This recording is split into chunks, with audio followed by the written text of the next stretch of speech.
বন্ধুরা সবাই কেমন আছো? আশা করি সবাই ভালো আছে। তো বন্ধুরা, এই ভিডিওতে দেখাবো কিভাবে মোবাইল ফ্রেম পিএনজি তৈরি করবেন আপনার হাতের স্মার্টফোন দিয়ে। তো চলুন শুরু করা যাক বন্ধুরা এই ভিডিওটি।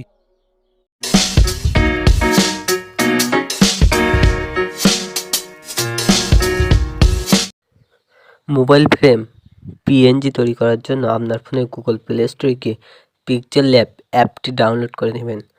তো আমি দেখিয়ে দিচ্ছি কীভাবে প্লে স্টোরে গিয়ে পিকচার ল্যাব অ্যাপটি ডাউনলোড করে নেবেন। তো প্রথমে চলে যাবেন গুগল প্লে স্টোরে। তো এইখানে গিয়ে সার্চ করবেন পিকচার ল্যাব। দেখেন আমার পিকচার ল্যাব অ্যাপটি ইনস্টল করা আছে, তাই আমার এখানে ওপেন চলে যাচ্ছে। তো আপনাদের যাদের ইনস্টল করা নেই তারা ইনস্টল করে নেবেন, আর যাদের ইনস্টল করা আছে তারা ওপেন করবেন। অ্যাপটি ওপেন করার পর আপনারা এখানে একটি টেক্সট দেখতে পাবেন, এটা আপনারা সর্বপ্রথম ডিলিট করে নেবেন। ডিলিট করার জন্য এই কর্নারে রিমুভ অপশানটিতে ক্লিক দেবেন। ক্লিক দেওয়ার পর ওকে বাটনে প্রেস করবেন। তো আপনারা যে ফোনে ছবিটি পিএনজি করতে চাচ্ছেন সেটি ক্রোম থেকে ডাউনলোড করে নেবেন। তারপর নিচের এই অপশানটিতে ক্লিক দেবেন, তারপর ইম্পোর্টে ক্লিক দিবেন। ইম্পোর্টে ক্লিক দেওয়ার পর আপনার গ্যালারিতে নিয়ে যাবে। তো আপনি ক্রোম ব্রাউজার থেকে যে ছবিটি ডাউনলোড দিয়েছিলেন সেই ছবিটি চয়েস করবেন। আমি ছবিটি চুজ করে নিচ্ছি। তারপর টিক মার্কে প্রেস করবেন। টিক মার্কে প্রেস করার পরে বাম দিকে স্ক্রল করবেন, দেখতে পাবেন ইরেজার কালার নামে একটি অপশান, এটাতে প্রেস করবেন।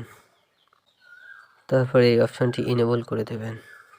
দেখেন আমাদের মোটামুটি হয়ে গিয়েছে। এছাড়া আমরা নিজের পছন্দ মতন কাস্টমাইজ করতে পারি। দেখেন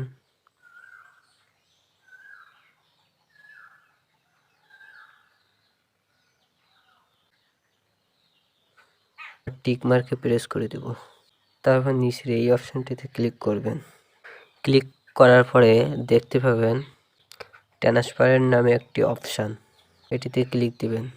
দেখেন আমাদের ওই মোবাইল ফটোটা পিএনজি হয়ে গিয়েছে। এটি সেভ করার জন্য আমরা এখানে ক্লিক দিব। এখানে ক্লিক দেওয়ার পরে দুইটা অপশান আমরা দেখতে পাচ্ছি, সেভ অ্যাজ প্রজেক্টর ও সেভ অ্যাজ ইমেজ।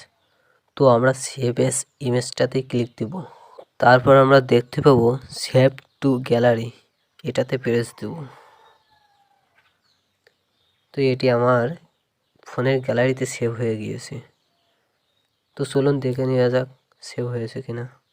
তো আমি আমার গ্যালারিতে চলে আসলাম।